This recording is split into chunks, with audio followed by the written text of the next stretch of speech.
네, 안녕하십니까. 지금부터 미래전략과제 조례 제정을 위한 정책 토론회를 시작하겠습니다. 참석하신 분들께서는 좌석을 정돈하여 주시기 바랍니다. 안녕하십니까. 오늘 사회를 맡은 서울시의회 기획경제위원회 김동욱 의원입니다. 바쁘신 시간에도 불구하고 이 자리에 함께해 주신 내외빈 여러분 그리고 토론회 패널 분들께 감사의 말씀을 드립니다. 바쁘신 일정에도 미래전략 과제에 대한 관심으로 일정을 조율하고 오셨다고 합니다. 축사 부탁드립니다.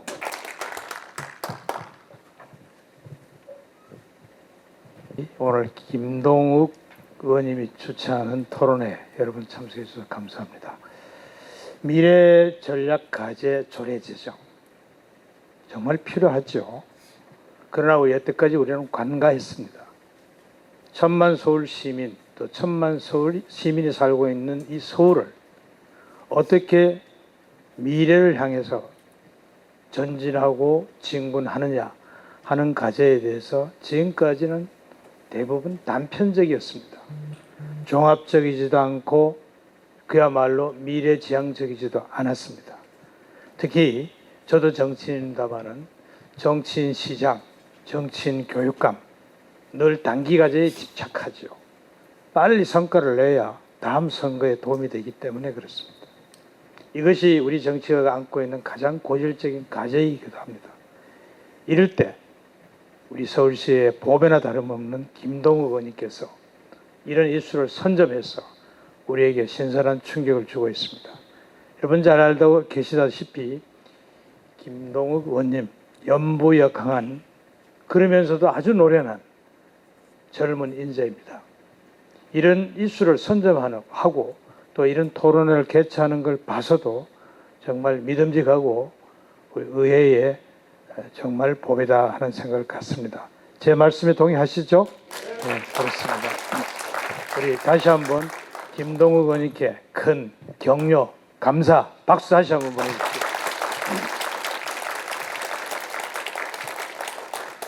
미래를 준비하지 않는 민족, 미래를 준비하지 않는 도시, 특히 미래에 대한 개념이 없는 의회, 전부 황당한 일입니다.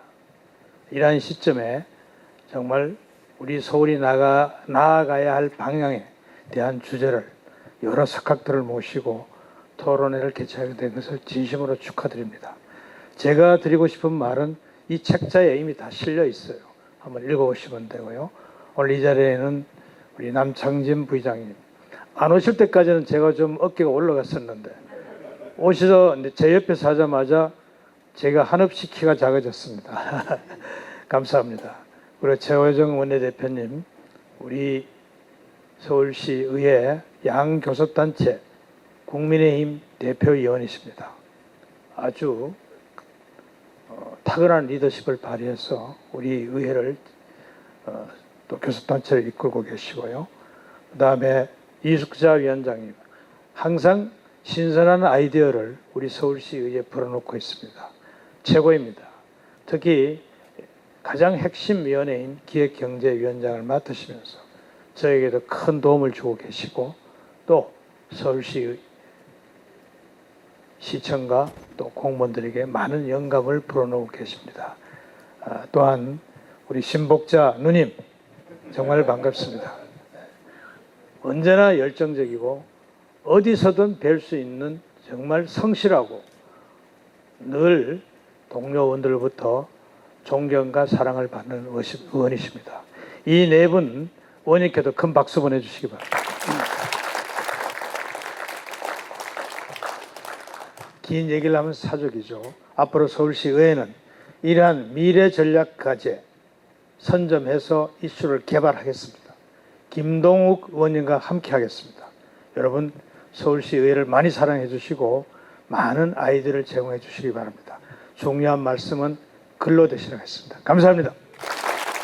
제가 주관하는 토론회를 응원해 주시기 위해 바쁘신 와중에도 참석해 주셨다고 합니다.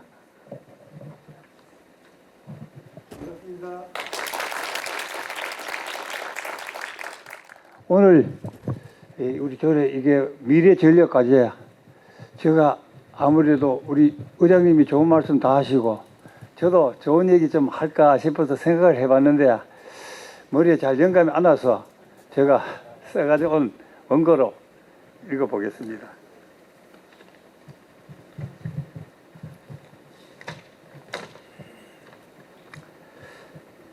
안녕하십니까. 서울시의회 부의장 남창진입니다. 서울시의 지속 가능한 미래를 위해 본 토론회를 준비해 주신 기획경제위원회 김동욱 의원님과 발제를 맡아주신 소영석 교수님 감사드립니다. 그리고 토론회에 참석하신 전문가님들과 서울 미래에 대해 관심을 갖고 참석하신 내외 기본 여러분 만나 뵙게 돼서 반갑습니다.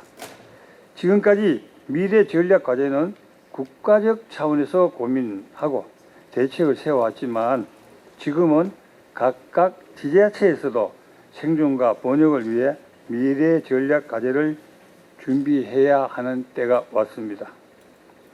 더욱이 2022년 1월 자치법 전면 개정과 시행으로 지자체 역할이 더 중요해졌습니다. 이번 김동욱 의원님이 발의한 서울특별시 미래전략과제 발굴 및 육성 조례안의 범위는 환경보전사업, 신기술 기반사업, 공간개발사업, 지역주력산업, 신성적 동력산업 등으로 설정하고 있습니다.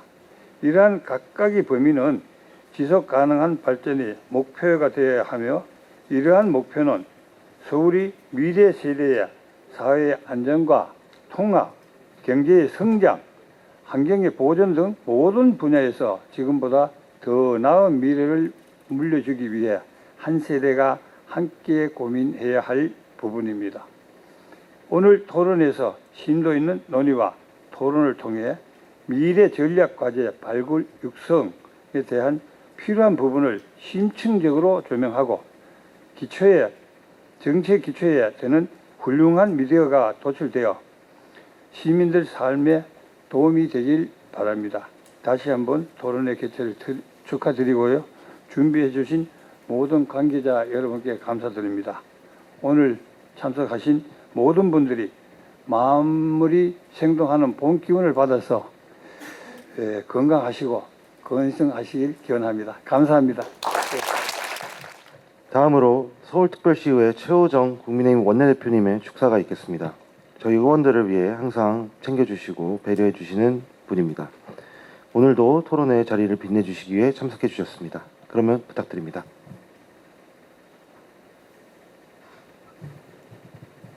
이른 시간에도 불구하고 이렇게 이 미래 전략 과제 토론회에서 좋은 영감을 얻기 위해서 오신 여러분들께 감사드립니다. 정말 김동욱 의원님하고 너무나 맞는 이 토론회라고 생각했습니다. 항상 김동욱 의원님 보면 나이도 어린데 이 미래를 생각하고 지금 트렌드가 되는 모든 것에 관심을 갖고 열심히 일하고 있는 걸 보면서 같은 동료지만 어리지만 존경하고 있습니다.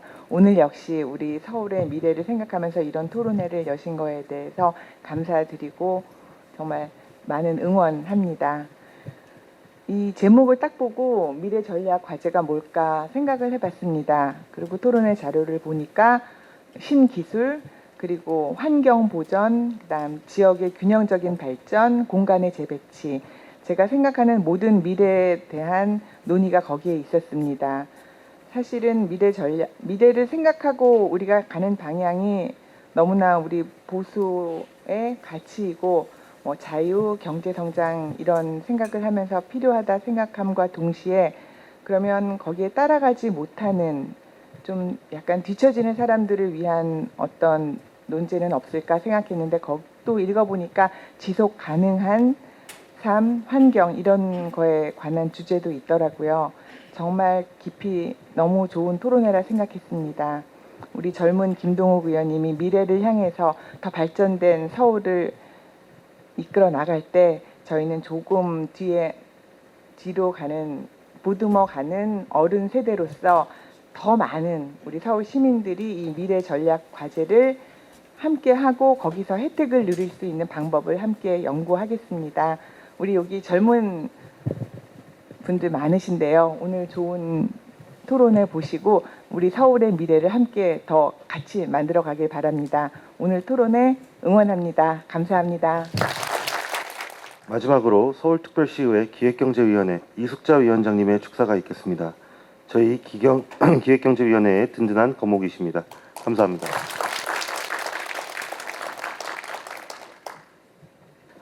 오늘 우리 위원회 마지막 막내둥이 김동욱 위원께서 아주 든든한 미래를 향한 발걸음을 내딛는 미래 전략 과제에 대한 조례 제정 토론회가 정말 열리게 돼서 본위원으로서는 위원장으로서 굉장히 중요하게 생각하고 고맙게 생각합니다. 오늘 미래 전략 과제 발굴 및 육성 조례에 대한 토론회 개최를 우리 김동욱 위원님 진심으로 축하합니다. 예. 바쁘신 와중에도 우리 김인규 의장님 축사하시고 가셨고 우리 남창진 부회장님 옛날에는 저희 전 9대 때는 막내 우리 위원이었었어요. 예, 그리고 우리 최호정 대표님 오늘 정말 본기운과 함께 미래를 밝혀주는 아름답고 곱고 능력 있고 현명하고 반짝이는 오늘 이 의상까지 제가 너무나 정말 응원해 주셔서 감사하다는 말씀드리고요. 특히 우리 정말 신복자 위원님 정말 든든하고 저희 위원회 가장 버팀목으로 제가 의지하는 가장 믿는 우리 신복자 위원님 또 함께해서 너무 감사하고 뭐 더 이상 말씀을 드릴 필요가 없을 정도로 우리 위원회의 중심이십니다. 예. 그리고 우리 한때 우리 한국은 대한민국 전쟁의 피해를 딛고 한강의 기적이라고 불리는 산업화에 성공을 하였고 그리고 전 세계적으로는 GDP가 12위 규모의 선진국이 되었습니다. 아마 코로나를 거치면서 조금은 뒤처진 그런 좀 아쉬운 마음도 있습니다만 이런 성공에는 많은 노력들이 있었고 국민들과 헌신과 또 정부에서 수립한 경제개발 계획에 따라 민관이 함께 힘을 모아서 전략적으로 산업화를 추진하였기 때문입니다. 하지만 여전히 북한의 위협과 중국, 일본에 비해 취약한 내수시장 등의 한계를 극복하기 위해서 우리나라는 첨단 산업을 육성하고 끊임없는 혁신을 통해 후발 국가들의 추격을 뿌려쳐야 합니다. 이를 위해서 미래 먹거리 산업에 대한 전략적인 선별과 집중적인 투자가 필요하며 더욱이 이제는 경쟁력뿐만 아니라 미래를 위해 지속 가능한 발전까지 고민이 필요한 시점입니다. 이러한 상황에서 우리 김동욱 의원님께서 대표 발의하신 미래 전략 과제 발굴 및 육성 조례안은 참으로 시적절하며 이 분야의 전문가이신 카이스트의 서용석 교수님을 발제자로 모시고 토론회를 갖게 된 부분을 뜻깊게 생각합니다. 오늘 이 토론회를 통해 서울시가 미래지향적인 산업을 육성하며 글로벌 경쟁력을 가진 그야말로 메가시티 도시로 발전하는 소중한 첫걸음이 되기를 간절히 바랍니다. 다시 한번 또 토론회를 주관하신 우리 김동욱 의원님을 비롯해서 또 우리 이찬영 인사혁신처 행정사무관님, 김묵한 우리 서울연구원 연구위원님, 그리고 우리 전대현 SBA 본부장님, 또 여기서 안 보여요 이름이. 예, 임재근 우리 항상 보면서도 성함이 또 갑자기 또 떠오르지 않아요. 예. 그리고 정말 오늘 자장으로서 우리 김동욱 의원을 특히 굉장히 아끼고 소중한 인재로 여기고 계시는 우리 서용석 우리 카이스트 교수님 정말 감사드립니다. 예, 오늘 이 토론을 통해서 다시 한번 더 성장하고 업그레이드되는 우리 서울시의 미래 비전에 큰 힘을 실어 주시기를 바랍니다. 감사합니다. 저희 주제 발표를 해주실 카이스트 교수 겸 국가미래전략정책연구소 소장 서용석 교수님을 소개해드리겠습니다.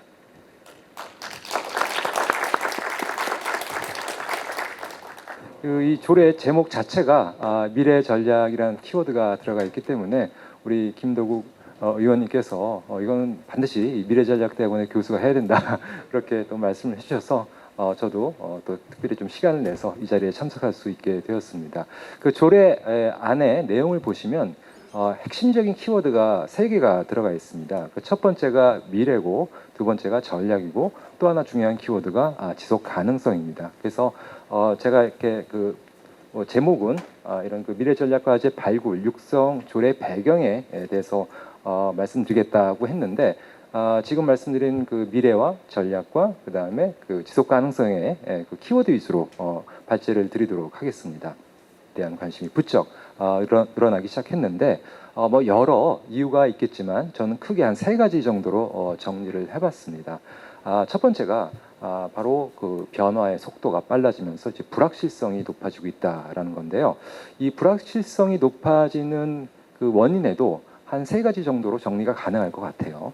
그 첫 번째가 바로 이 기후변화, 이 기후변화로 인한 기상이변, 기상이변으로 인한 자연재난재해의 빈번한 발생입니다. 작년만 하더라도 우리는 역대급이라는 이야기를 2번 들었습니다. 역대급 폭우, 역대급 태풍. 그러니까 이제 기존의 관측치를 뛰어넘는 이런 그 자연재난재해가 빈번히 발생하면서 불확실성을 높이고 있는 하나의 요인이 되고 있는 것이 아닐까 생각을 하고 있고요. 두 번째는 저는 이 세상이 좀 지나치게 연결된 것이 아닌가. 뭐 소위 그 초연결 사회란 얘기가 등장할 정도로 이게 지구 반대편에서 일어난 어떤 사건이나 현상이 만 하루도 되지 않아서 우리 사회에서 목격할 수 있는, 이게 무슨 의미냐면요, 한 국가나 지역이 뭔가 변수나 불확실성을 통제하기가 그만큼 어려워졌다는 겁니다. 이것도 이제 불확실성을 높이는 하나의 요인이 될 것 같고요. 그 다음에 세 번째는 와해적 기술의 발전입니다. 보통 이제 disruptive technology 그래가지고 이런 그 세상의 변화를 급격히 바꿀 수 있는 그런 새로운 신기술을 얘기를 하는데, 대표적으로 예전에 우리가 이제 인터넷이란 기술이 등장하면서 우리가 많은 변화를 경험을 했었죠. 그 다음에 또 스마트폰이라는 기술이 등장하면서 또 다른 그런 삶의 변화를 가져왔습니다. 그리고 최근에는 챗 GPT라고 하는 굉장히 또 혁신적인 기술이 나와서 과거 인터넷이나 스마트폰이 변화시켰던 그 이상의 변화를 앞으로 우리가 경험할 수 있다. 그렇지만 이건 우리는 과거에는 경험해 보지 못했던 그런 현상인 거죠. 이런 것들이 이제 의외성을 발현하면서 불확실성을 높여주고 있다. 그 다음에 두 번째 요인은 조금 구조적인 부분인데요. 우리가 21세기 접어들면서 단기적으로는 뭔가 해결이 가능하지 못한 구조적인 그런 변화에 직면해 있습니다. 뭐 기후변화도 마찬가지지만 특히 인구 구조 변화 같은 경우는요. 미래 대한민국의 근간을 뿌리채 흔들어 놓을 수 있는 굉장히 중요한 구조적인 변화입니다. 그래서 이런 부분들이 우리가 조금 더 미래에 대한 중장기적인 그런 그 사안에 대해서 관심을 갖게 된 그런 요인이 아닐까 생각을 하고요. 그다음에 세 번째 요인이 제일 중요합니다. 제일 중요한데 지난 70년 동안 아까 의원님께서도 우리 한국 전쟁 이후에 우리가 어떻게 이제 발전을 했는지에 대해서 언급을 해주셨는데, 우리는 지난 70년 굉장히 짧은 시간 동안 압축 성장, 산업화, 정보화, 민주화 달성으로 인해서 이제는 우리만의 고유한 발전 모델을 발굴할 때가 되었다라는 거죠. 그러니까 예전에는 따라갈 또는 벤치마킹할 많은 모델들이 있었습니다. 뭐 일본이라고 하는 산업 경제 모델이 있었고, 또 유럽이나 미국이라고 하는 좋은 정치 모델이 있었습니다. 빨리만 따라가면 됐는데, 이제는 우리가 그들과 동일선상에 있거나 뭐 일정 부분 앞서 나가는 부분도 있습니다. 그래서 이제부터는 우리가 미래를 고민하면서 미래를 개척해 나가면서 다른 나라들이 해보지 못한 길을 찾아야 되는 거고, 또 다른 나라들이 해보지 않은 그런 정책이나 제도를 만들어야 될 때가 왔다라는 겁니다. 그러니까 다시 말씀드리자면 우리나라가 선진국이 되었기 때문에 미래에 대해서 고민하기 시작했다. 저는 이렇게 세 가지로 정리를 해보고 있습니다. 제가 명함에다가 이제 미래전략대학원 이렇게 넣어서 드리면요, 가끔 이런 질문을 받아요. 도대체 미래전략대학원에서 무엇을 연구하고 무엇을 교육합니까? 처음에 이제 주저리 설명하다가 이렇게 한 문장으로 정리를 했습니다. 보통 우리가 미래 연구, 미래학 그러면 뭐 미래에 대해서 예측하고 전망하는 거 아닌가 이렇게 뭐 생각하실 수 있는데, 물론 그것도 맞습니다. 맞지만 미래 연구는 본질적으로 변화에 대한 연구입니다. 뭐 미래가 내일이 뭐 오늘이나 과거와 같다면 우리는 굳이 그렇게 치열하게 미래에 대해서 고민할 필요가 없겠죠. 그렇지만 너무 잘 아시는 바와 같이 변화입니다. 그것도 아주 빠른 속도로. 그래서 미래 연구는 변화에 대한 연구이자 불확실성에 대한 지난한 도전이다. 그리고 이러한 변화와 불확실성에 뭐 정부면 정부, 뭐 기업이면 기업, 개인이면 개인이 어떻게 여기에 대응하고 또 필요에 따라서는 적응하고 이를 관리할 것인가가 바로 전략이다. 그래서 저는 이제 미래 전략 오늘 굉장히 중요한 키워드 하나를 이렇게 정리를 해볼까 합니다. 그다음에 이제 두 번째 중요한 키워드가 바로 이제 지속 가능이라는 부분이죠. 혹시 그 이 우측에 계신 여성분, 이분이 이제 브루틀란트 여사라고 노르웨이 최초 여성 총리이십니다.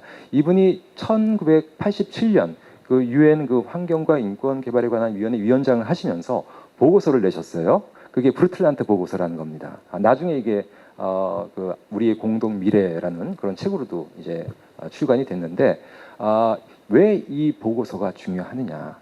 최초로 여기서 지속 가능 발전 개념을 제시를 합니다. 그 이후로 이제 유엔에서도 이제 SDG 그래가지고 이제 지속 가능 발전을 하나의 이제 글로벌 차원의 목표로 선정을 하고 있죠. 그래서 여기서 중요한 부분이 지속 가능 얘기를 하면서 미래 세대 얘기를 합니다. 그러니까 우리가 개발을 뭐 하긴 해야 되겠지만은 미래 세대의 그런 그 필요를 훼손하지 않는 범위 내에서 현 세대의 요구를 충족한다라는 게 지속 가능 발전의 개념입니다. 여기서 이제 정의를 하고 있고 이러한 개념이 지금까지도 유지가 되고 있는 거죠. 그래서 결국 이제 지속 가능 발전이라는 거는 다시 여기서 말씀드리지만 미래 세대가 그들의 욕구를 충족할 수 있는 기반을 저해하지 않는 범위 내에서 현 세대의 요구를 충족시켜야 된다는 겁니다. 미래 세대는 아직 태어나지 않은 세대일 수도 있고요. 지금 청소년일 수도 있습니다. 그렇지만 우리가 자원을 다 고갈시켜버리고 환경을 다 파괴해버리고 재정, 복지를 다 잠식해버리면 미래 세대는 어떡합니까? 그렇죠? 그들도 살아나가야 되기 때문에. 그래서 이 세대 간의 정의란 개념이 등장하게 됩니다. 이 조례 안에 지역 주력 산업과 신성장 산업이 들어가 있고 또 공간개발 사업도 들어가 있고 시민의 삶의 질 제고도 들어가 있습니다. 굉장히 중요한 부분이죠. 근데 우리가 여기서 간과해서는 안 될 것은 반드시 시간의 개념을 포함시켜야 됩니다. 30년, 50년 후가 지났을 때 과연 이러한 사업들이 현 세대뿐만 아니라 미래 세대한테도 과연 혜택이 될 수 있을지 이거를 같이 고려를 해야 된다는 거죠. 이게 바로 세대 간 정의. 다시 말해서 현 세대와 미래 세대 간의 자원의 배분을 공평하게, 형평하게 진행을 해야 된다는 관점입니다. 그래서 이 조례가 그런 측면에서 상당히 의미 있는 아마 우리나라 최초의 그런 그 세대 간 정의 얘기를 다룰 수 있는 그런 조례가 아닐까라는 생각을 합니다. 예, 이 정도로 발제를 마치도록 하겠습니다. 경청해 주셔서 감사합니다. 예, 서영석 교수님의 발표 잘 들었습니다. 감사합니다. 토론자분들은 앞에 준비된 자리에 착석해 주시면 감사드리겠습니다. 그러면 우리 임재근 우리 그 서울특별시 평가 담당관님 관련해서 좀 말씀해 주시면 감사하겠습니다. 예.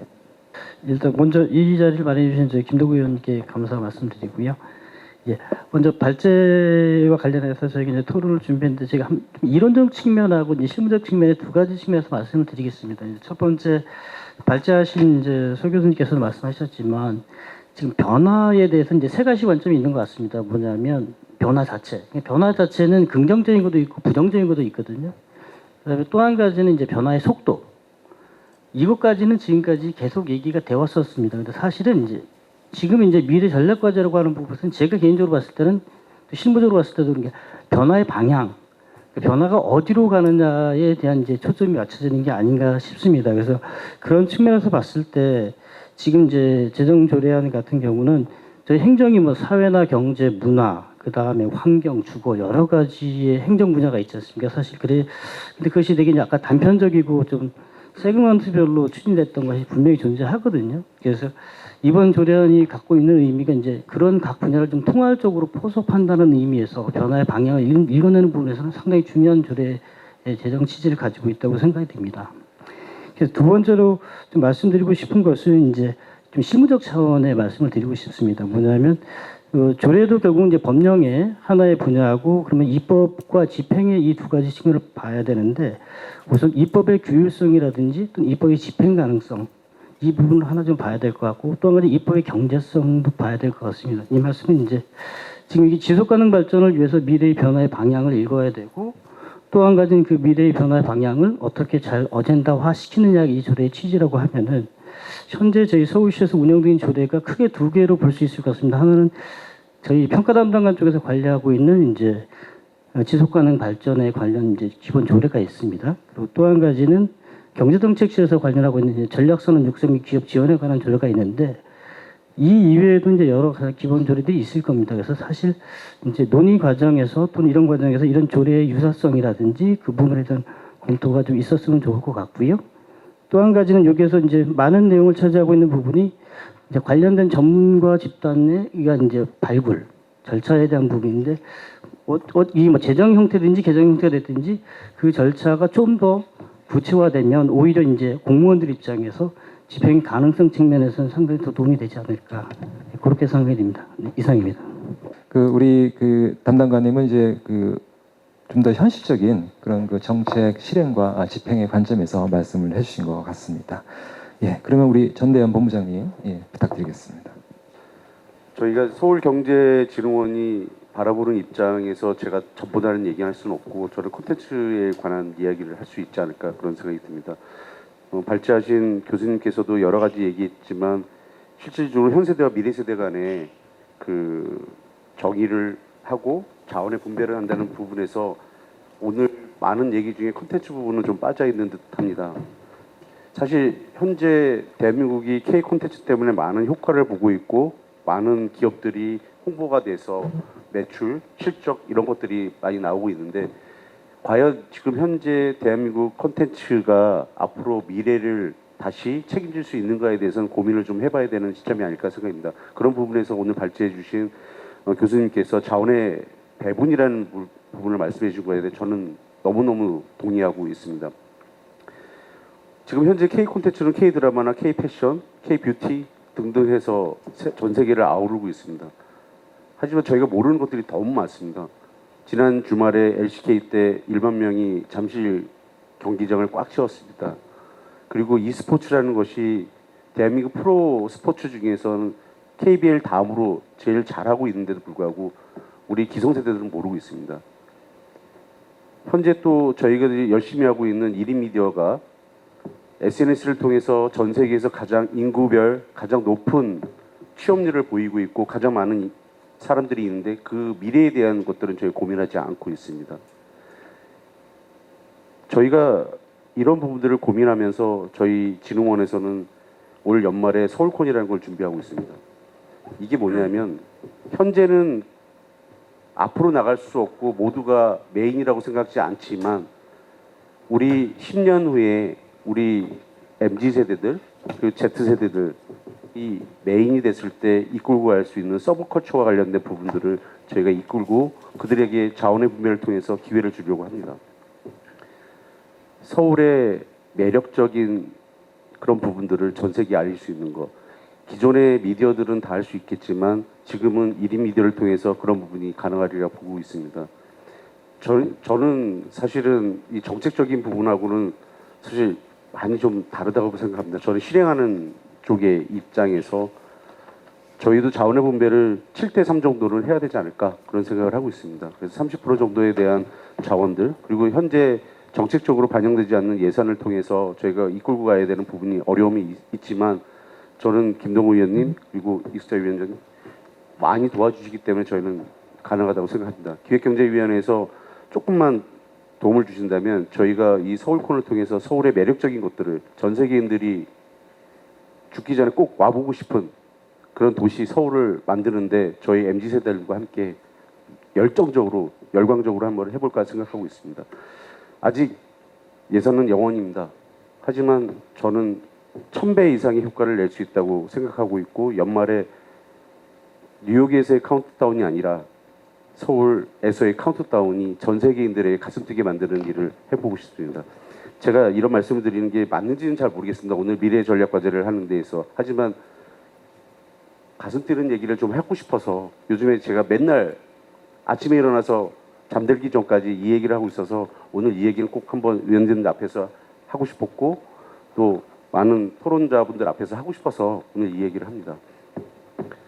저희가 꿈을 꿔야지 세상이 바뀐다고 저는 알고 있습니다.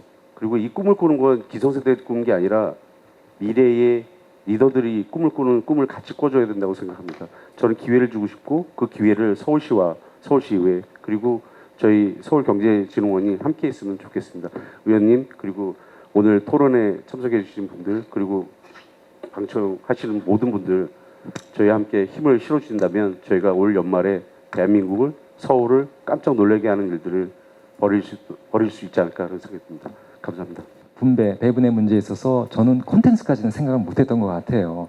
그러니까 현재 우리가 갖고 있는 콘텐츠, 이게 뭐 전통적인 그런 콘텐츠일 수도 있고, 또 현재 그 대중문화 차원에서의 콘텐츠도 될 수 있을 것 같아요. 이걸 어떻게 우리가 잘 또 후세대한테 넘겨줄 수 있을지에 대해서도 또 새로운 고민을 할 수 있는 좋은 코멘트를 주신 것 같습니다.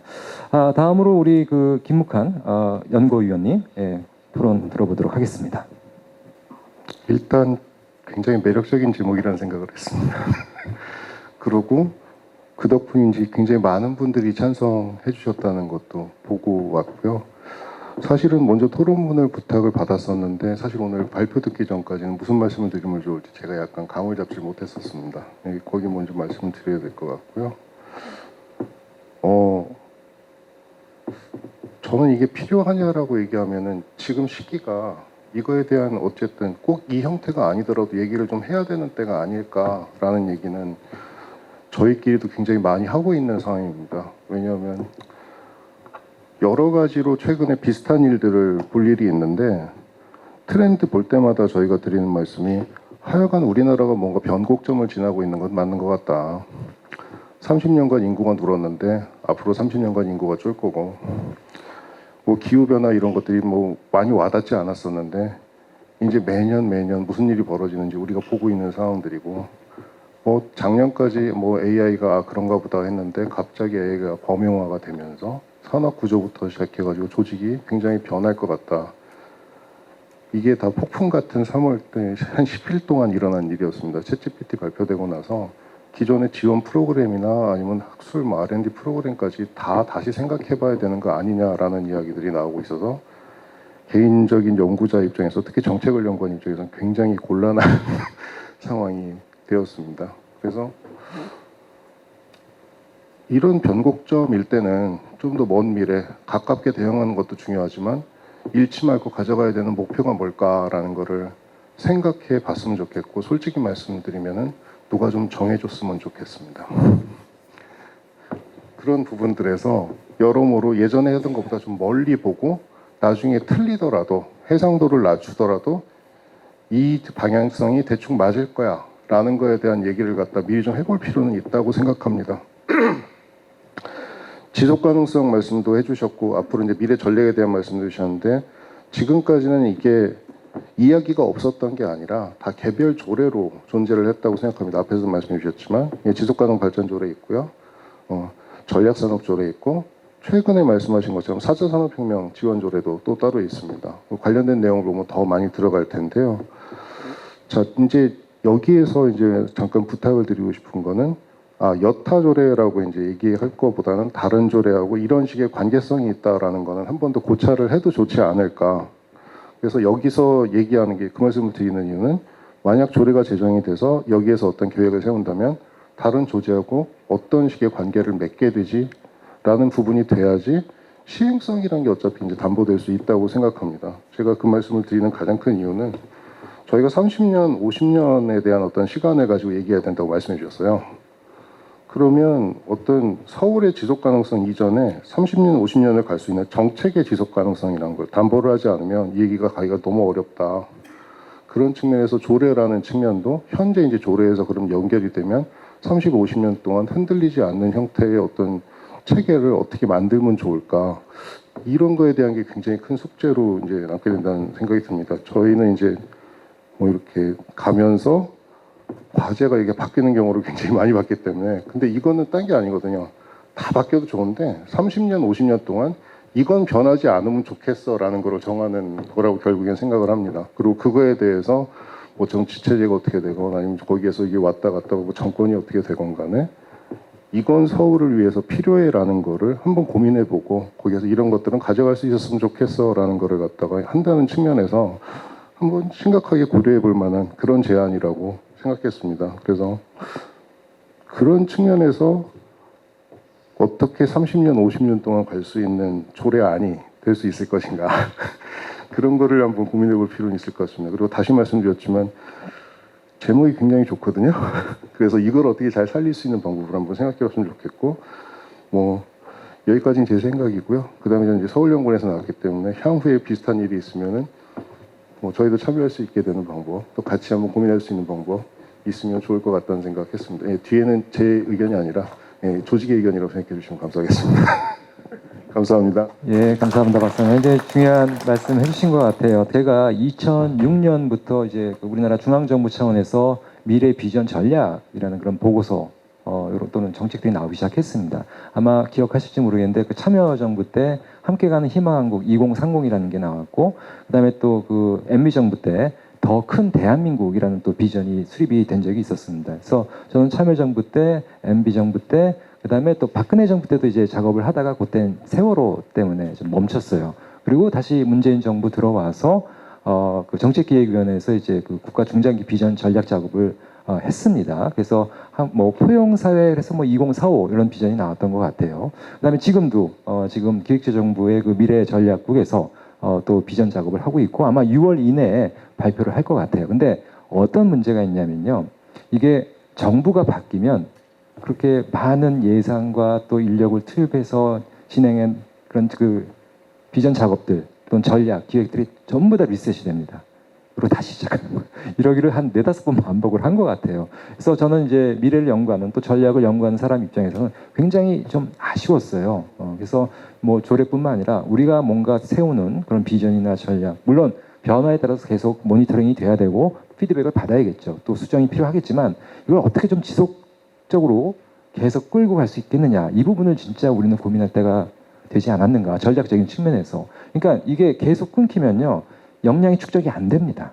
예, 축적도 안 되고 그리고 우리가 원하는 그런 그 미래 방향성에 대해 목표를 찾기도 어렵고. 그래서 오늘 우리 김묵환 박사님 굉장히 중요한 얘기 해주신 걸 진심으로 감사드립니다. 자, 오늘 마지막 토론자입니다. 우리 이찬영 사무관님. 아마 여기 지금 붙어 있는 내용을 보시고 저를 이제 뭐 인사혁신처를 보시고 조금 의아하신 분들도 계실 겁니다. 왜 서울시정과 구체적인 직접적인 관계가 없어 보이는 분이 여기에 특히 미래전략과제에 앉아 있을까? 저는 처음에 이제 김동욱 의원께서 이제 초청을 해주셨을 때 여러 가지 이야기를 많이 했습니다. MZ 세대, 소위 이제 젊은 세대라고 하죠. 현재 세대에서, 그리고 또한 단순히 어떤 시민의 입장, 국민의 입장에서 바라보는 게 아니라 실제 정책이 어떻게 집행되고 수립되는지 이 어떤 적정한 듀 프로세스에 대해서 이해를 가지고 있는 관점에서 우리 지금 추진하려는 방향에 대해 이야기를 해주면 정말 좋겠다라는 의견을 듣고 그거에 대해 적극 동의하면서 오늘 이곳에 참여하게 되었습니다. 먼저 미래의 전략과제 수립이라는, 특히 저는 이제 중앙정부 인사혁신처에서 근무를 하다 보니 조례라는 부분에 대해서는 조금 생소한 부분이 있었습니다. 해서 각 지자체에 있는 제 뭐 동기들, 선배들 다 연락을 한번 돌리면서 이 어떤 프로세스로 구성되게, 내가 피상적으로 하는 프로세스 말고 당신들이 직접 일을 하면서 겪어본 과연 조례는 무엇이기에 그 시민들과 어떤 국민들의 삶을 어떤 식으로 변화할 수 있는가라고 했을 때 여러 가지 이야기가 나왔었는데 그 중에 저한테 딱 와닿았던 말은 딱 하나였습니다. 기준, 우리가 나아가야 할 방향성을 명확하게 제시해 주는 것이 특히 이 지자체에서의 조례다, 특히나 구체적이다라는 이 말을 들었을 때 조금 더 이해가 갔습니다. 그래서 이 미래 전략이라는 것을 수립할 때 저는 이번 조례가 대단히 의미 있다고 더 생각을 해보게 된 게, 많은 분들께 살짝 죄송한 말씀이지만 의사결정 권한을 가지신 분들, 특히 이제 우리 저보다 이제 높은 계급에 계신 뭐 이제 서기관님이라던가 국장님이라던가 올라가면 장차관님들이 계시겠죠. 대부분의 나이는 40대 이상, 50대 이상이십니다. 그런데 이번에 기준을 정하는, 어떤 입법적으로서의 기준을 정하는 사람이 30대 초반의 젊은, 그리고 이 세대를 대표하는 사람이 우리의 미래에 대해서 고민하고 기준을 세운다라는 것에 대해서는 매우 고무적으로 모두 받아들이고 있었습니다. 저는 이 자체만으로도 의미가 있으면서 이것이 현실로 다가오고 현실로 되었을 때 얼마나 더 나은 공동체, 더 나은 시정을 할지에 대해서 기대감도 가지고 있었습니다. 앞서 교수님께서 말씀해 주셨던 30년, 50년 후에 대한 내용이 있었습니다. 제가 또 인사 쪽을 담당하다 보니까 이런 내용들과 접했을 때 처음에 든 생각은 과연 미래 세대와 현재 세대를 나누어야 되는 그 필요성에 대해 역으로 질문하게 됐습니다. 지금 현재 젊은 세대는 곧 미래 세대에서도 나이가 조금 들은 미래에서 함께 구성원으로서 존재하게 됩니다. 그럼 이 세대들이 쭉 이어져서 혹은 그 다음 세대가 나타나고 이렇게 했을 때 결국은 세대 간에 단절되지 않고 이어질 수 있는 것. 그럼 그것은 말씀드린 어떤 조례로서의 기준도 있겠지만 틀은 계속 바뀌게 됩니다. 그렇기 때문에 가장 필요한 것은 그런 틀에 공감하고 사상적으로 생각적으로 우리 공동체를 위해 어떤 전략이 필요하다 이렇게 끊임없이 생각을 이어나가는 인적 자원에 대한 투자라고 생각을 합니다. 서울시는 정말 좋은 인적 자원들을 양성할 수 있는 기관들을 많이 가지고 있습니다. 특히 공직자들 서울시 인재개발원에서 공직자들을 양성하고 시정에 투입해서 세워진 이 기준들을 조금 더 구체화하고 시민들의 삶에 접근할 수 있게 하는 것. 그 사람들이 20년, 30년, 40년을 시를 위해서 일을 합니다.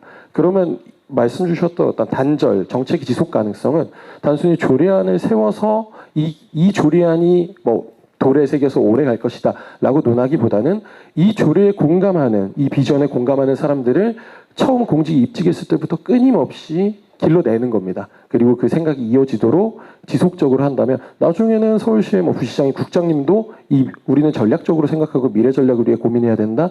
이 부분을 가지고 있고 갓 들어온 뭐 7급, 9급, 5급 신입 공직자들도 그것에 공감하면서 끊임없이 지속이 된다. 저는 이렇게 항상 보고 있습니다.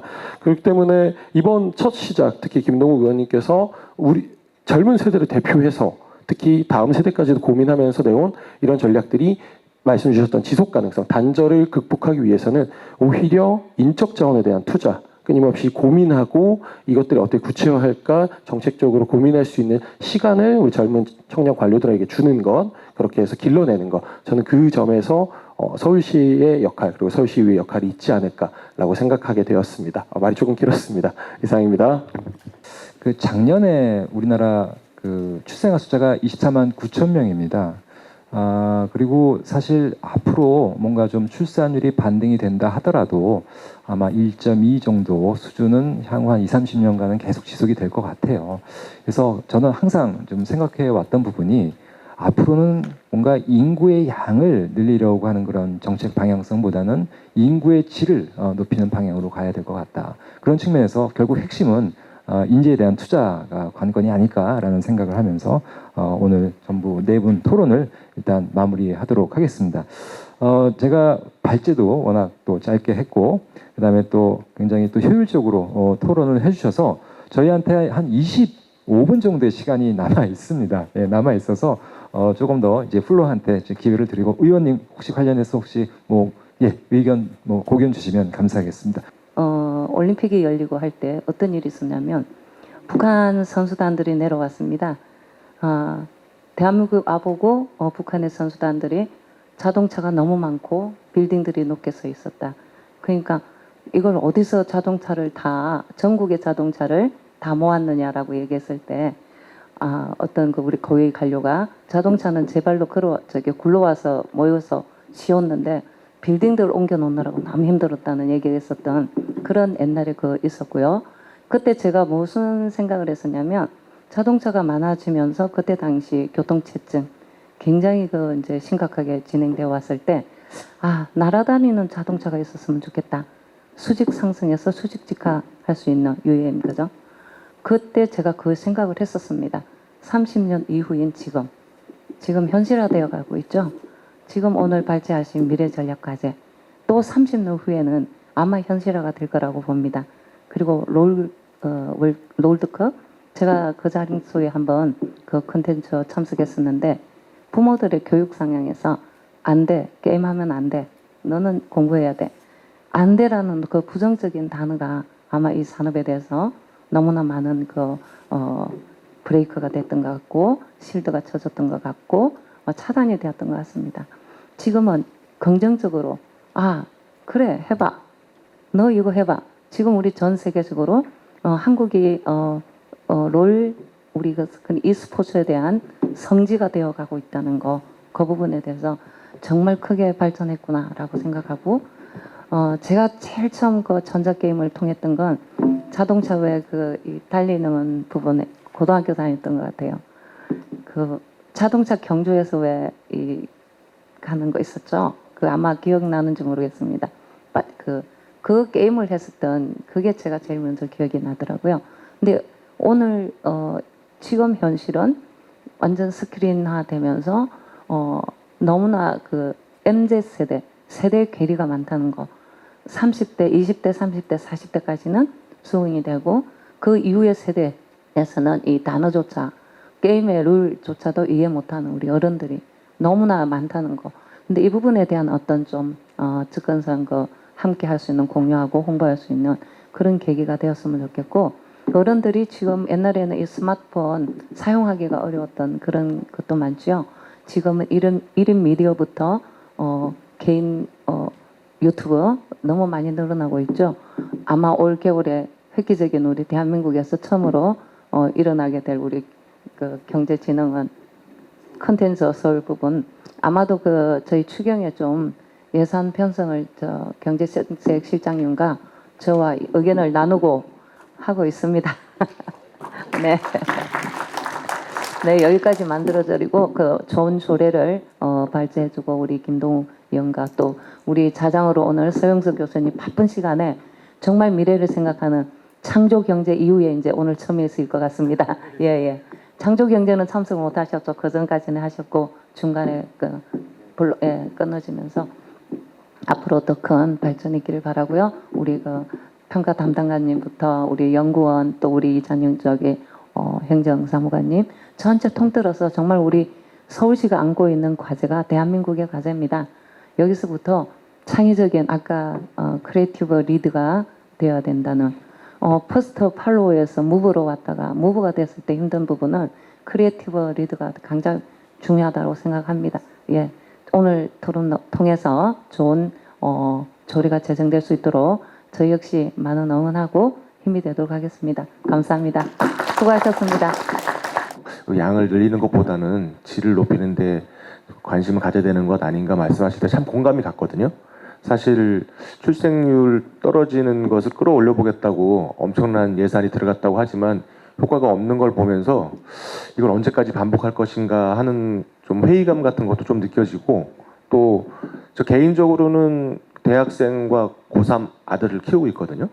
그래서 지금 입시에 대해서 관심을 가지고 지켜보고 있는데 참 과연 이게 옳은 짓인가 하는 생각이 드는 게 엄청난 사교육비를 쓰면서 대학을 보내려고 하지만 어제 신문 뉴스에 나온 걸 보니까 뭐 지금 전국에 뭐 16% 이상의 초등학교가 신입생이 10명이 안 되는 뭐 그런 일이 벌어지고 있다고 하고 10년 후, 20년 후에는 절반의 초등학교가 10명을 모으지 못할 거란 이런 얘기를 보면서 내가 아이를 공부를 시켜가지고 지금 좋다고 생각하는 대학을 보냈을 때 10년 후에 이 아이가 졸업한 학교에 과연 이후에 학생들은 들어올까?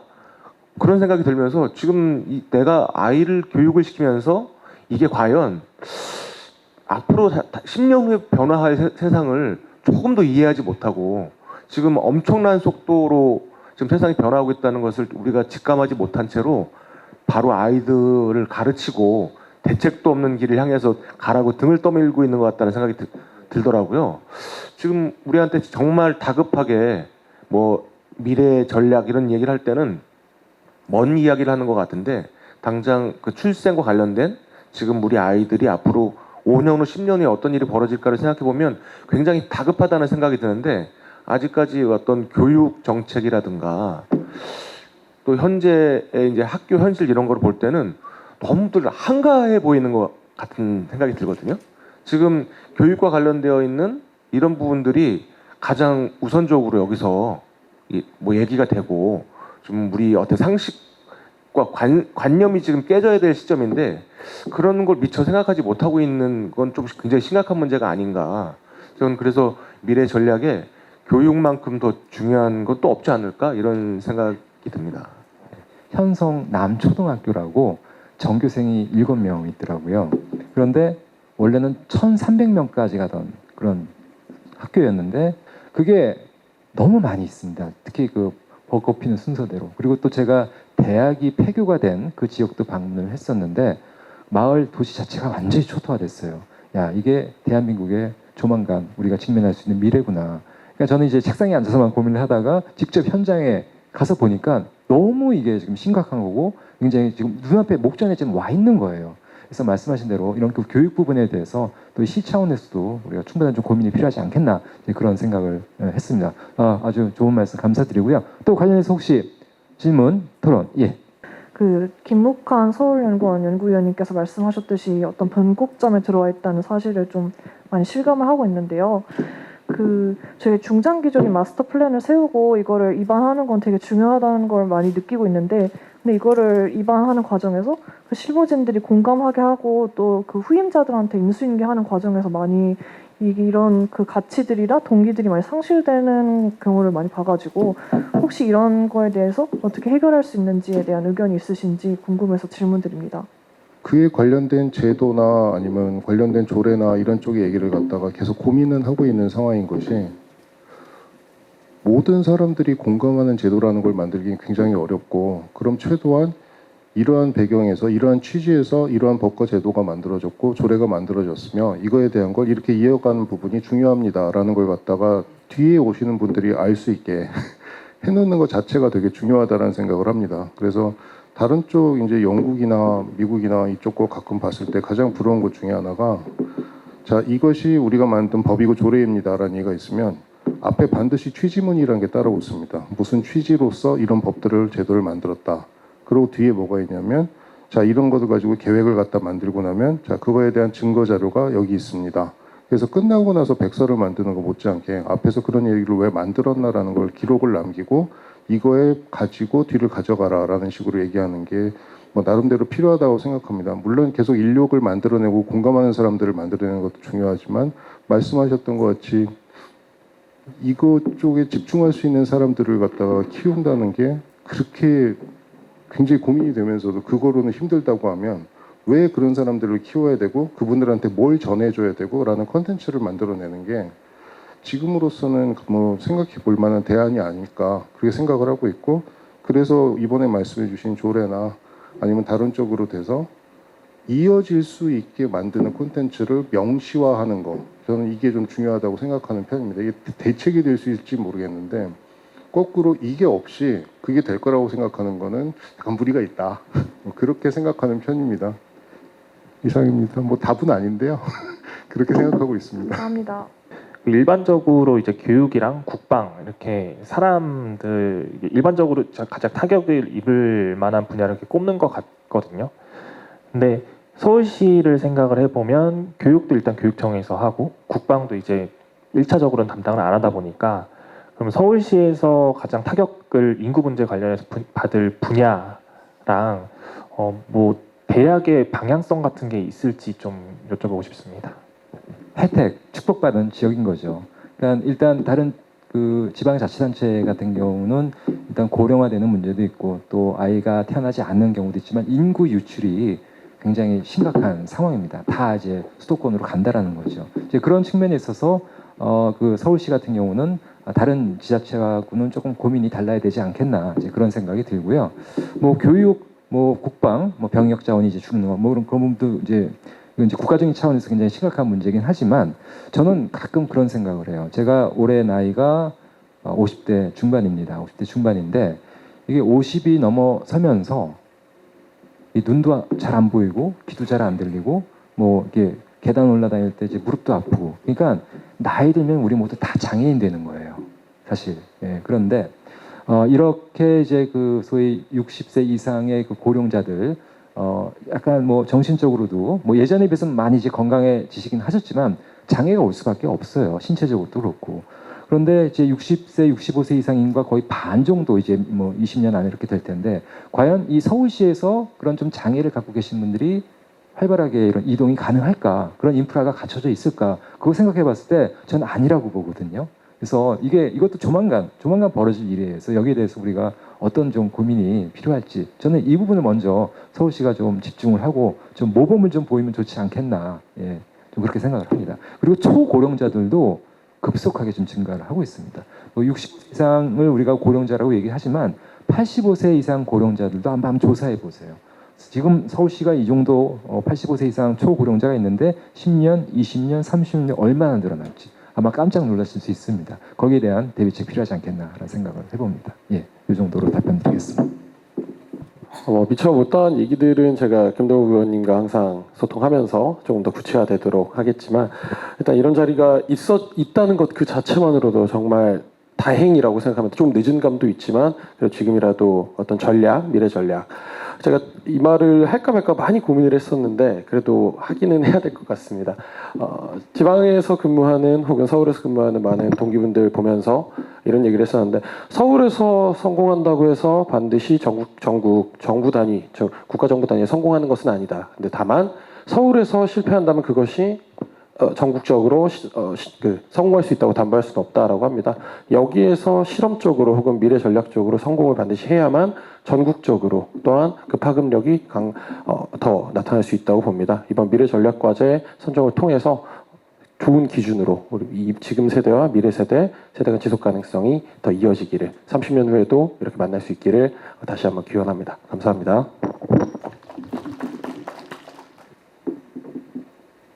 저는 사실 드릴 말씀은 다 드렸습니다. 근데 이런 얘기가 나올 수 있다는 게 되게 중요하고요. 시의적절하다는 말씀은 그래도 한 번 더 드리고 싶습니다. 저는 개인적으로는 아까 말한 개별 조례에서 돌아가는 계획을 자문회의를 다 따라본 경험이 있거든요. 그러니까 어디 한 군데에서 정리해서 한 다음에 또 별도로 이렇게 다시 하는 구조가 하나 있었으면 좋겠다라는 생각을 몇 번 한 적이 있습니다. 왜냐하면 개별 조례로 됐을 때 제일 이제 걱정이 되는 부분 중에 하나는 각 조례가 추구하는 내용들이 다르거든요.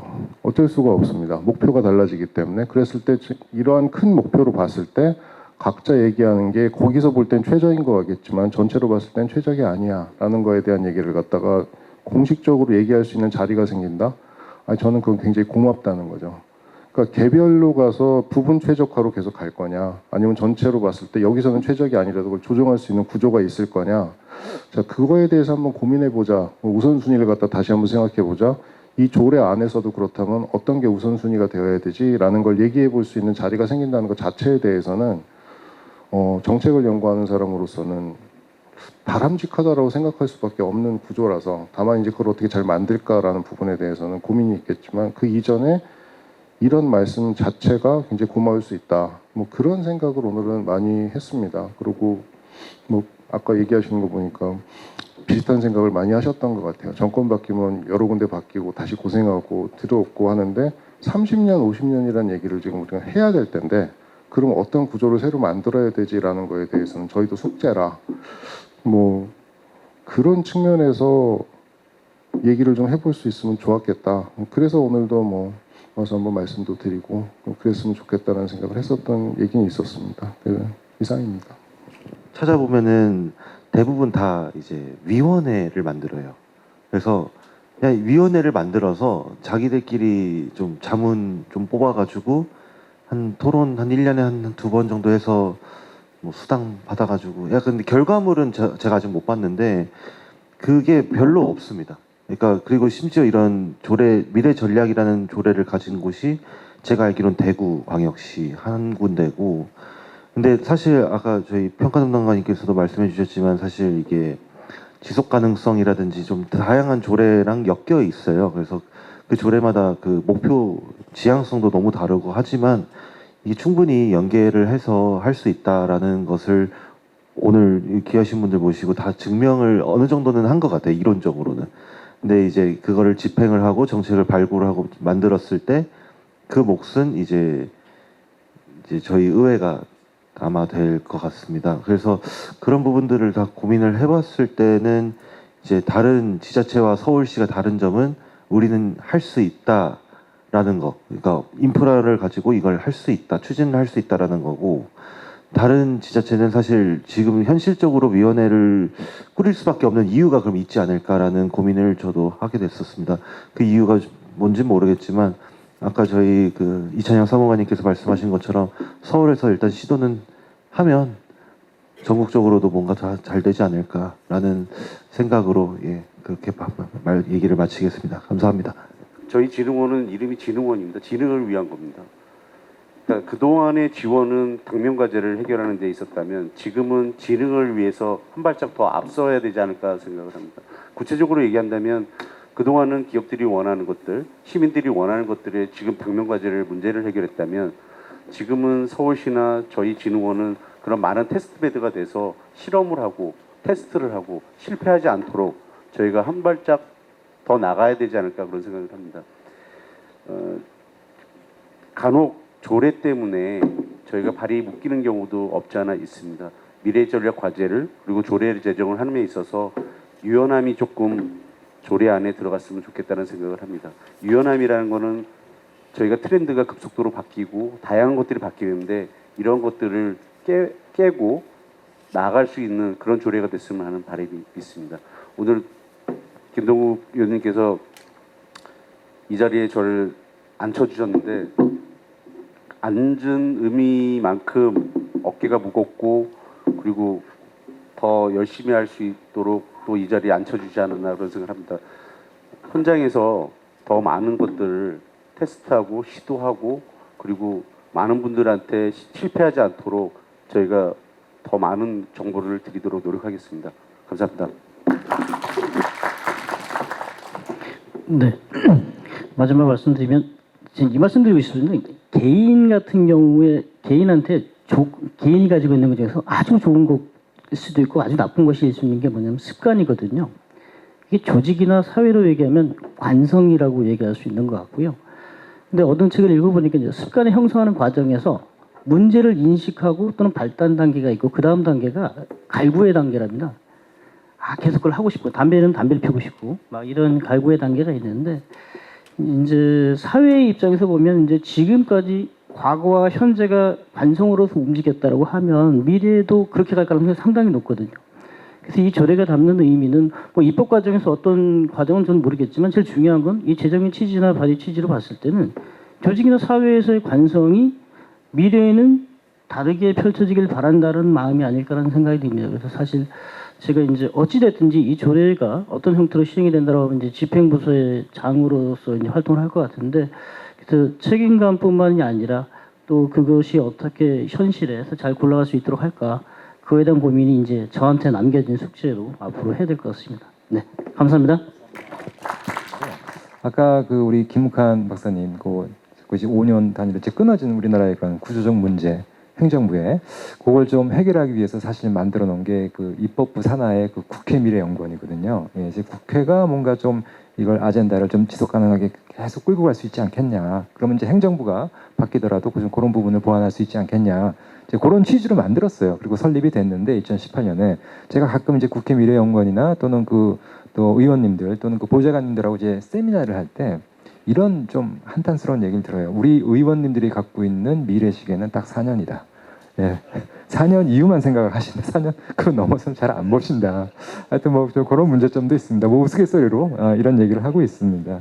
그래서 뭐 하여튼 그럼에도 불구하고 뭐 서울시도 있지만 좀 그 서울시 의회가 이런 것들을 조금 주도적으로 중장기적으로 좀 끌고 가는 것도 한 방법이 아닐까라는 생각을 해봤습니다. 그래서 오늘 저도 이 토론회를 통해서 또 많은 것을 또 배울 수 있었고요.